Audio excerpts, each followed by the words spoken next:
Thank you so much, and I really appreciate the opportunity to share our journey at TouchCast with this amazing panelists and with our audience. At TouchCast, we've been on the journey to pursue the future of communications over the last decade.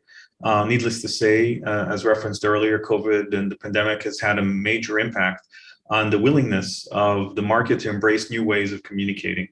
And our lens on the metaverse is very tangible and actionable. And hopefully in the next few minutes, for those of you that are watching or listening, I assume that you're excited about the metaverse. And I also suspect that you're confused by it in terms of how one might engage and leverage this technology to accomplish business objectives. And that's effectively what we're doing day in and day out with some of the world's biggest companies, with some amazing partners. So the first thing I would want to position is that we are effectively looking at the metaverse as an evolution of our communication technology stack. So just as we went from telephony to video conferencing, and we've seen how that impacted all of us during the pandemic, you should think about the metaverse as another form of communication that helps elevate communications. For example, right now I'm sitting in my home office, but you're seeing me in the metaverse in this beautiful venue. And that is accomplished by a virtue of our alignment partnership with Microsoft in any Teams call. So you can effectively start a Teams call in a metaverse environment and effectively communicate this way.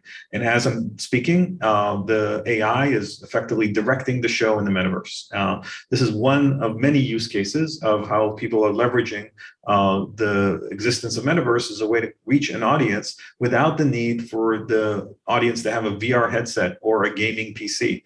These are in enterprise a fundamental stumbling block, weakest link, if you will. And we really believe that that's not necessarily the case, that, again, conceived of this as a technology for communications, and it elevates our ability to communicate. It allows us to communicate content in ways that we would have struggled to accomplish before. And that's what we're seeing our clients do. So at TouchCast, we're basically leading in this new class of technology provisioning, which we refer to as MaaS. You're all familiar with SaaS, software as a service. Metaverse as a service implies that you can consume a metaversal experience of the highest fidelity, like the ones you're going to be seeing here today, without the need to deploy any software to the edge, without the need to deploy any hardware. But rather, anyone that can join the equivalent of a video call can basically be a beneficiary of some of these things. So you might have Jensen, as you see here, the CEO of NVIDIA, in his kitchen. But when that runs through our platform without the need for a green screen or anything, using a lot of neural networks, we run about 14 neural networks in every frame that runs through our system, we can effectively put him on Madison Square Garden where he's talking about the future of mobility. So we put a Tesla car next to him. And as he's speaking, the cameras are moving, and we can do some phenomenal things this way. And of course, it doesn't have to be him alone. It could be a whole set of panelists like the panel we're about to do together. Later that evening, we actually ran the after party as well. For this event, where we had will.i.am from the Black Eyed Peas stepping in through his home studio, dialing in just using a Teams call, but then that was effectively broadcast to the audience in 4K using neural upscaling, and he was on this metaverse set performing. We can do some incredible things. And so here we put these jets under his platform, the smoke machines are on, the pyrotechnics are going, the fireworks. We're only bound by our imagination. You can see this digital audience here, and it just allows us to move events into this digital twin. Here you can see an example of an event we did with our partner Accenture, where we had these two artists performing, and we created a digital twin of the Apollo Theater. So while they're standing side by side in a different location, it appears as though they're performing this majestic space without the need to move. So what does this do for events? It allowed us to really remove a lot of carbon emission. We've done a lot of work with Macquarie Bank, for example, run dozens of the big events, and we've illustrated it. It's really managed to extract a tremendous amount of carbon that otherwise would have been entering the atmosphere if everybody gets on trains, cars, and gets to that event, the hotels. There's just a real significance in terms of ESG footprint for this world. And the next step, and what's happened for us, is that a lot of companies are embracing this, such as Microsoft. Here we see the chief digital officer of Microsoft doing a town hall meeting in the metaverse. So a lot of these digital replicas can allow us to develop other forms of communication, which are incredibly useful. And the next thing that's really going through a disruption is commerce. So I remember when I was a young boy, a teenager growing up in New York, I remember looking through these Sears magazines, catalogs, and choosing the bike that I want and ordering it.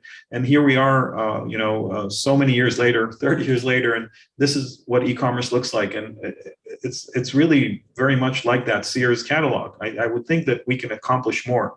And that's effectively what's happening now with them. So in 1999, we went to e-commerce, we grafted these Sears catalogs, we made them digital.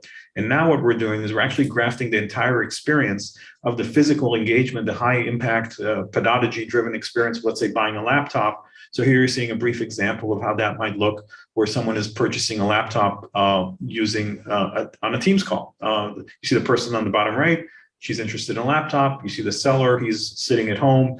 And as they're conversing, the cognitive services of Azure are analyzing with our software what's being said, and the content is being driven by the conversation. So for example, if she's interested in a new laptop because she needs to upgrade her memory, the system will immediately shift to a piece of pedagogy here that explains how to upgrade the memory. And these are not videos. This is all live rendered from the cloud into the call. And that's the beauty of this mass approach, where you can have these really high fidelity solutions that allow you to create a photorealistic replica of the world that we inhabit. You can imagine the same happening for a doctor visit. Here I'm pretending to be a cardiologist, and I can explain to you the procedure that we are about to do and why we need to do it. This could be an experience center, like this example we've done with Konica Minolta, where you can create an entire digital replica. Historically, organizations invested in building these experience centers, but people need to get on planes, leave their families, come over here. And that's becoming more and more of a problem.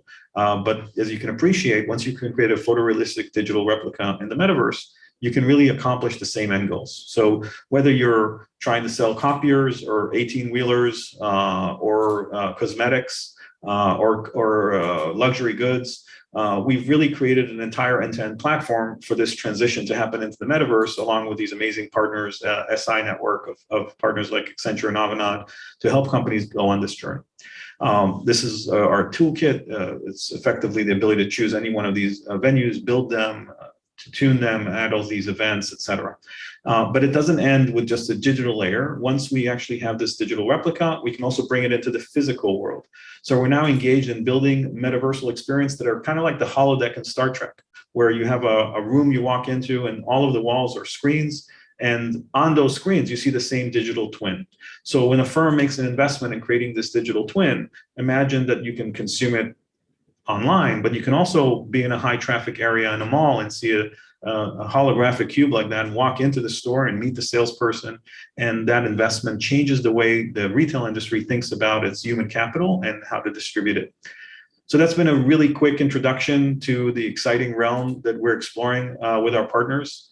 And hopefully it's illuminated some different ways of thinking about this. You might have appreciated, I did not mention avatars. In our world, everything is led by video because it's very critical for a lot of the use cases to have this human engagement.